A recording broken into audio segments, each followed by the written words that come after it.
listening to the AFTERBUZZ TV network, now the largest new media platform on the web, and your #1 source for after-show entertainment. Very good, Keith. Johnson.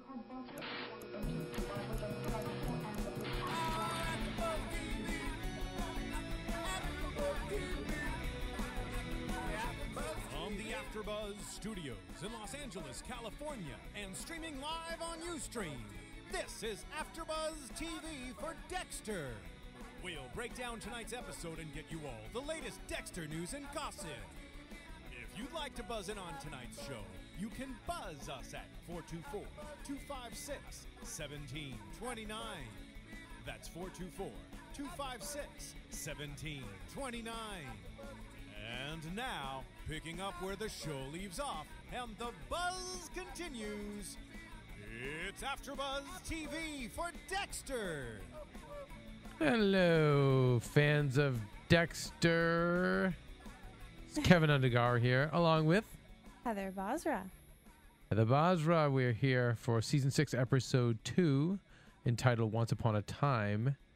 And once again, we're just seeing more and more religion. We're seeing it's the religious side of Dexter, and more reflection than we've seen in any of these seasons. You know, this just how all of this is much more gray. It's not so much good and evil again. It's not so easy anymore, is it? No. It's right. It's not, you know, right, between having a son and what we saw with Brother Sam, we're seeing that this isn't, you know, it's not what it was cracked out to be. It wasn't, you know, what for Dexter years ago was just like, oh, you're bad, I'm going to kill you, move on. Yeah. Not that simple anymore. He's got lots of things to consider now. He's reflecting, is there another power out there? Is there something else out there? Is there more to this? Well, before the episode started, there was a little snippet from this guy. I think maybe he's one of the writers, I think he said. He was saying how they decided to allow Dexter to go on a spiritual search now, so that way he can move forward with his character. And now that we see that, you know, Lumen's out of the picture, he's kind of moved on from Rita's death. So this is another side to him that we're going to be able to see, because we know what he doesn't want to show Harrison. So this season we're going to see what he wants to pass on to Harrison. That's what he was saying. And which makes sense. Yeah. Let's see what else. And there's a great, you know, and I'm sorry I missed that. I'll have to catch that in the recap. I was, you know, we last night we did something pretty stupendous at AFTERBUZZ. We shot, we did the Dexter season finale live from the John Lovitz Breaking Bad. Sorry, I'm so tired, you guys. I have not been to bed yet. Oh my goodness! But we did, the Breaking Bad after show. It was the season finale, and we did it live from the John Lovitz Comedy Theater, which was awesome. Yeah, packed house, and we had Aaron Paul, and we had Dean Norris and RJ Mitty, and of course our own Maria Menounos hosting it. And it was a great time. It was a great episode, and we look forward to many more. And Heather, there was some chatter from fans there saying, "Are you doing a Dexter?" Yeah. And I said, "Well, it all depends on Heather. If we do a Dexter from down there and get some of the castmates, I don't know. Yeah. We'll see what happens. Figure it out. We'll see what happens. This happen. Anyway, you know, some of the lighter stuff we're seeing is we're seeing more tension between Chief Deputy Matthews, Luarta, and then of course how Batista is affected by this. You know, we open and we see Matthews and Luarta. Seems like a polite exchange. Or I smelled the perfume, and you know, she mentions to him, "Geez, when are we gonna promote Batista?" And I know from that moment that it's not gonna happen, and he ends up giving the promotion to our own Deb. Now, do you think that promotion was based on Deb's merits, or was it to really break balls, or was it both, or was it maybe the fact that it's a good PR move? Maybe a little bit of everything. Yeah. I mean, now he gets to piss off Luerta a little bit. Right. You know, put her, you know, back because he kept looking. He watched the YouTube clip twice that we saw of, and was that saying, wow, it seemed to me like he genuinely feels she's a good cop. Yeah. I know. I see that. He feels like she can move forward and be one of those good cops. Maybe he kind of sees himself when he was younger in her. Yeah, because we've seen, well, or maybe the dad. Yes. Because the father was one of the good ones. Was one of the good ones. So. And we know, and they talked about that, and he was so good that that's why he didn't become a lieutenant. Mm-hmm. Maybe that's it. Maybe it's this guy he's corrupt, and he's not corrupt, but he's been a little shady too, or at least a little ego-centered. Where he's let his ego get in the way. Yeah, I felt it was genuine too, but it's enjoyable that he got to piss off Luarta and not give her way after she got done blackmailing him. Yeah. And of course, somehow it always ends up where Batista gets in short end of the sticks. There's more tension between the two of them. Do you feel we're getting with those guys? We're getting too far away from Dexter? Yeah. Yeah, huh? It's a little too much. I feel like Deb, because it's the sister and she's such a good cop. Like, I'm invested in her, but anytime that I get into deep subplots with those other guys, I don't like it. You know, I like obviously Dexter, anyone he's immediately involved with, like when he's had girlfriends, when he had the wife, and with Deb, not quite as interested. I like them when they support Dexter's story, but I don't like when we get too far off on tangents between them. It kind of throws the whole story off about Dexter. Right. Because now we're getting in the nitty-gritty of why are they blackmailing each other when does it have anything to do with Dexter? I don't think so. No, it doesn't seem like it, and I think maybe it's a little space filler. It is, but it was, or if we've talked about it before. It's sometimes these actors need their moments, and if it's agents and managers fighting for it, if it's not that, it's a showrunner who feels bad and wants to kind of give them something to sink their teeth in. But I'm okay with it because I've seen them overdo it, and it was just a little bit for me. The more this is about Dexter, Deb, and whoever Dexter's season nemesis is, which I think we have a great one. We've talked about it with great the duo this year. We have a duo.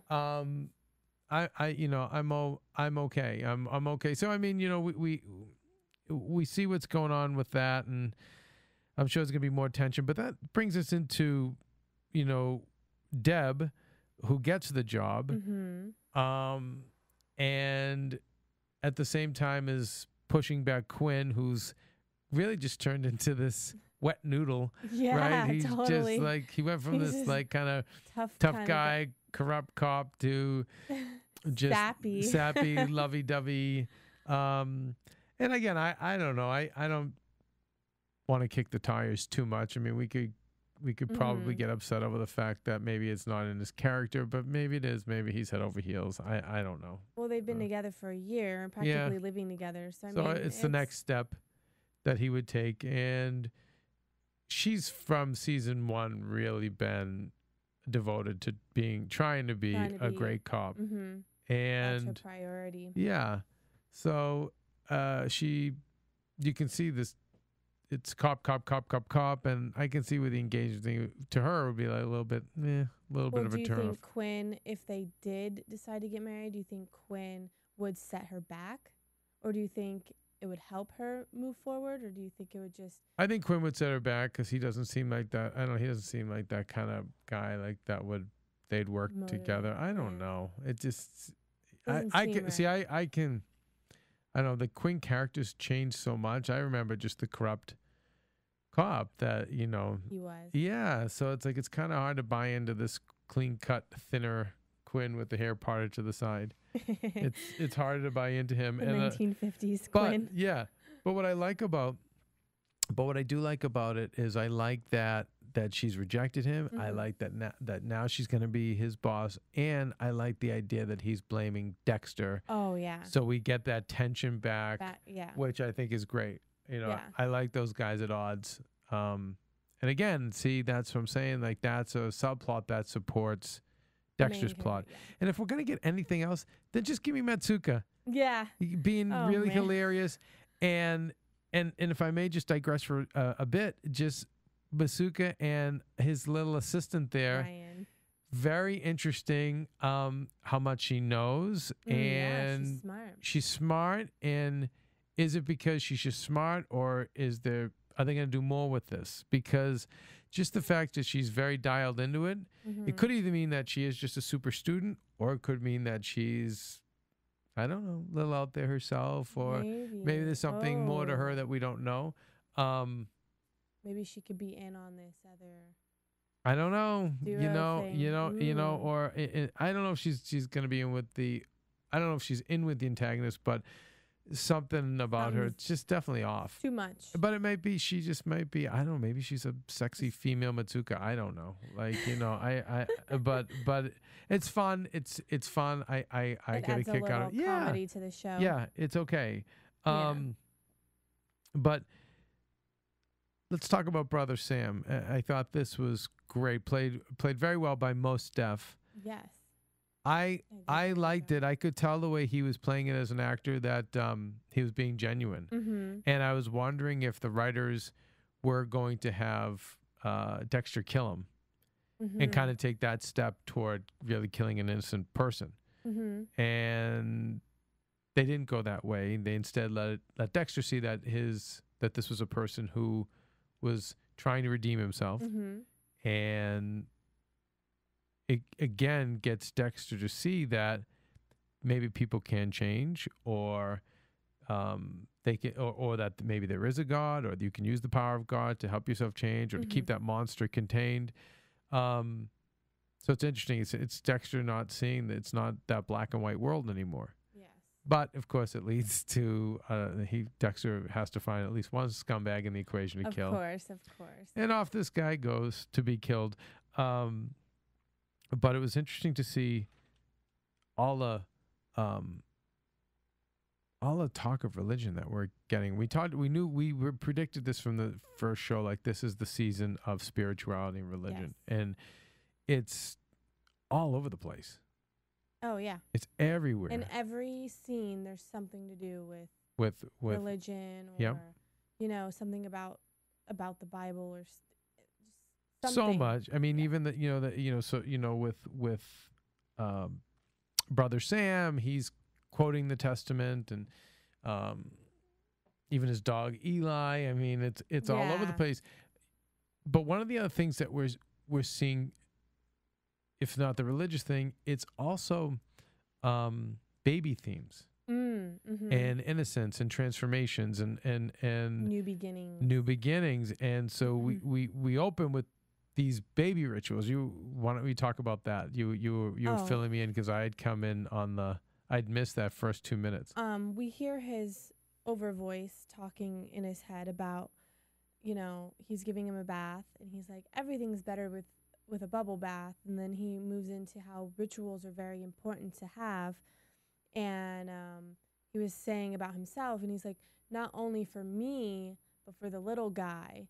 And then you see him move from the bubble bath to, like, playing with the blocks and toys and whatnot, and then him reading a book or telling a story. And Harrison's talking now, so he's like, Daddy, tell me the monster story.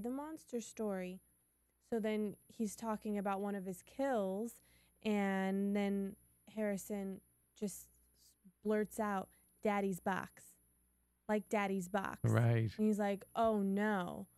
So now my rituals are becoming his rituals. And this is right, and it's becoming known, and maybe I'm passing this down to him, or there's a little monster in him, like who know, it's just too close. And we know Dexter doesn't want this for the son. No, or we think definitely not. He doesn't want Harrison to be a sociopath, serial killer hunter. So to speak. I mean, a serial killer avenger, so to speak. But we're seeing all of these rituals, and we're seeing it even in our antagonist, or who I like to think is this season's antagonist, Travis and Professor James, which I think Edward James Olmos and Colin Hanks are doing a great job. They are amazing. Effing creepy, right? Oh, yeah. I think they're the creepiest we've ever seen of all the villains. Yeah, so definitely. Creepy. And they have their own father-son thing going, right? It's where Edward James, Professor James is like this surrogate father, and I've died for you, and I'm suffering for you, and he's and Colin Hanks is the son, and we even get to he pays a visit to his sister, so we see like that there's some kind of normal life with a sister who's a teacher, and but he acts weird with her. Because I have to get to work. Because he's troubled. Yeah, of course, because he's under the spell of Professor James. So, but I love seeing it. I think Colin Hanks is doing a great job with this. Oh, definitely. And then just the mannequin and just which I thought was a body, and then when you looked closely, you figured out it was just a mannequin, and creepy. Yeah. Creepy. It's perfect because Halloween's coming up. Yeah, true, right? True. It's we end with the story of the Three Little Pigs, and he says, let's do a new story.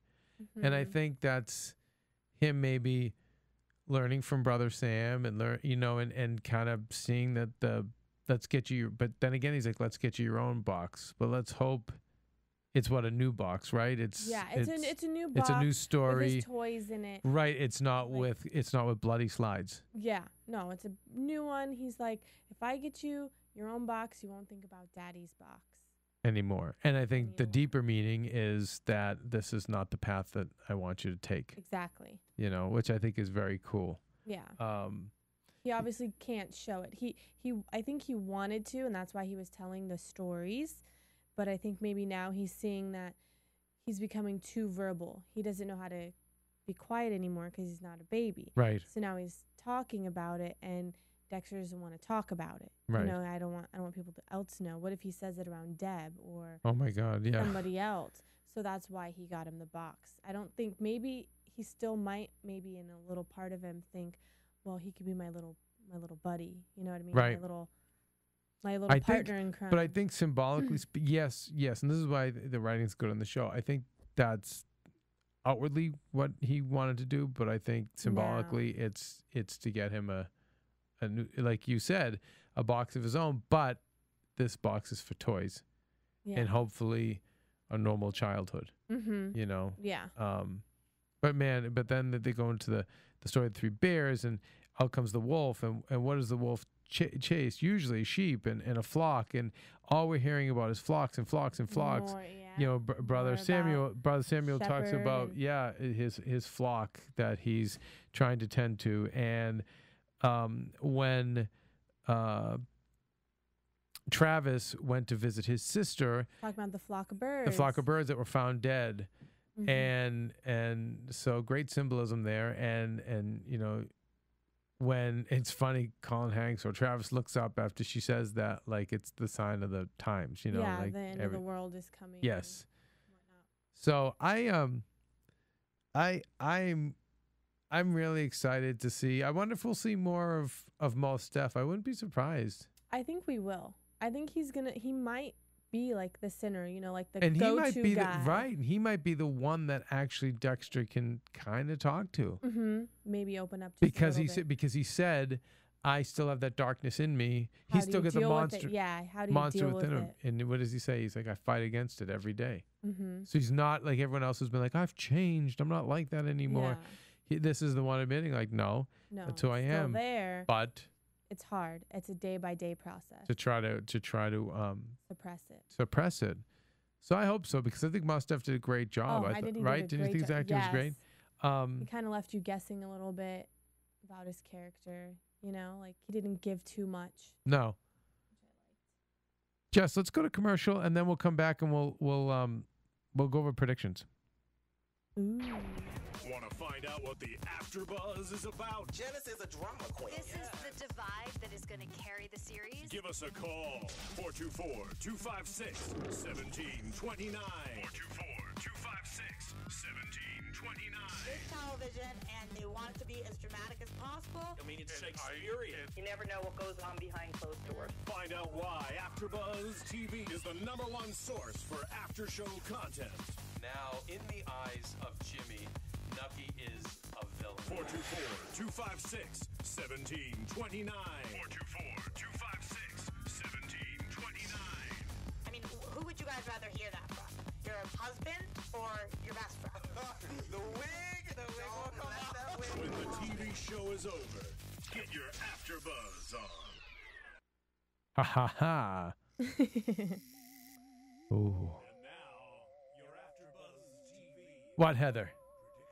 Predictions. Nice. I'll tell you, I'm going to give you a little prediction. I think something's going to go down between Jamie, our little nanny, and Dexter. Because if you notice, even the quick shots of her, we're seeing a lot of skin. Yes.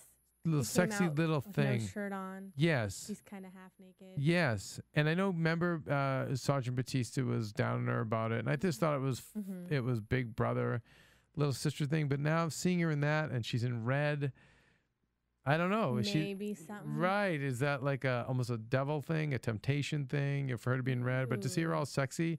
And I'm not saying it's next week, but I feel like we're going to go there. Yeah. We're going to see a little. Something's there.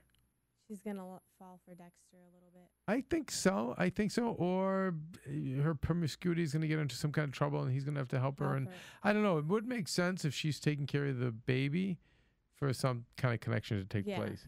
I can see that. That's a small prediction, but we see for next week, we're going to see more of the duo. Professor James and Travis. I mean, one of the most twisted duos I've ever seen.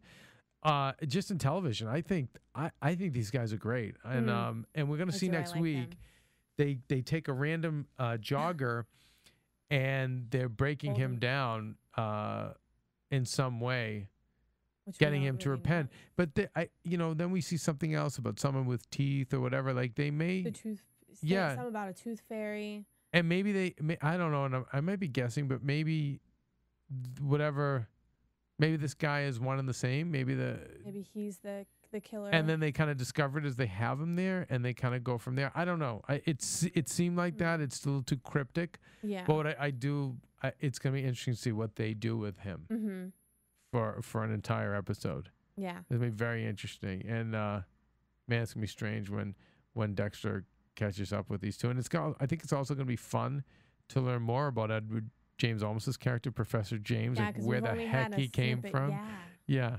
Who is he and why is he and what is he doing? Right.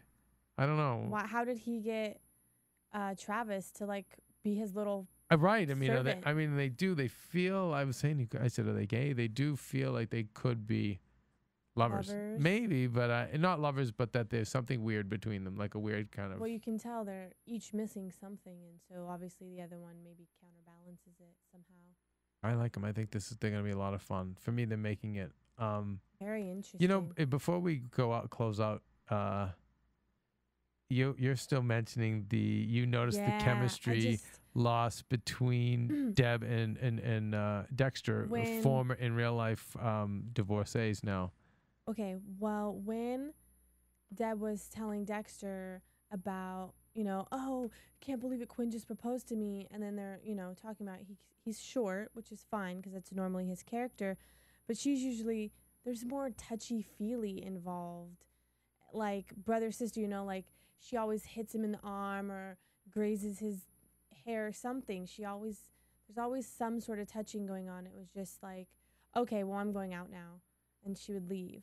It's just. I love it. I think it's such a woman's intuition on your part, because for the stuff that I see, I don't see it. But when I say I don't see it, I don't mean like you're wrong. I believe you. I don't have that sense, and I just find it very interesting that you see that, and I think it's pretty cool that you're picking that up. Well, like sitting here, they're talking about as we're watching in studio now. We're watching the replay, and you see they're sitting here and they're having a conversation, which is normal, but I just feel like she would be more, not on top of him, but more like, well, come on. You're right. Man. No, just like, punching him in the arm and kind of whacking him. And it was much more playful. Yep. And you're right. It's a little more studious now. Right. It's interesting. Yeah. I love it. I love that you picked that up. Like something there with the phone would have been different. And in the scene, there's a great line. And I don't know if the writers put it in to do ha ha ha to them or if the writers had them in on the joke. But or if it's just happened. But Deb says, why can't things just stay the same? Yes. Right? I picked that up and I was like, wonder if it's... I would have to think the writers knew. Mm-hmm. And these guys have to be smart enough to know. Yeah. You know, because who knows? Maybe they're fighting behind camera or whatever. And it's just like, why? Yeah, who knows? But... We should. I feel it's I'm gonna look that up. Yeah, because I feel it's no coincidence that there's no way it's something that deep could go down between two people off camera, and then that line. Why can't things just stay the same? Yeah. Man and I were watching Colin Hanks enter his sister's house. I mean, look at you see a lot of. Do you see a lot of Tom in him? Tom Hanks. Oh yeah. You know, and yet he does have his own voice and his own identity, which is fantastic. It's with this kid, I don't see it as nepotism. He is such a fine actor, and I think the best is yet to come for him as a performer. I really definitely. do. He's growing, for sure.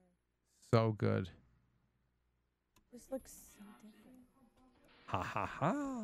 Yeah, it'll be fun. Well, anything else? The beautiful blue-eyed Muslim Heather. No. Nothing else. Nothing else. All right. So next week you'll have news and gossip for us. Yes. Yes, Yes, I will research. All right. Very good. And I'll be more rested for this show, hopefully. From producers Keven Undergaro and Phil Svitek, engineer DJ Jesse Janity, and the entire AfterBuzz TV staff, we would like to thank you for listening to the AfterBuzz TV network.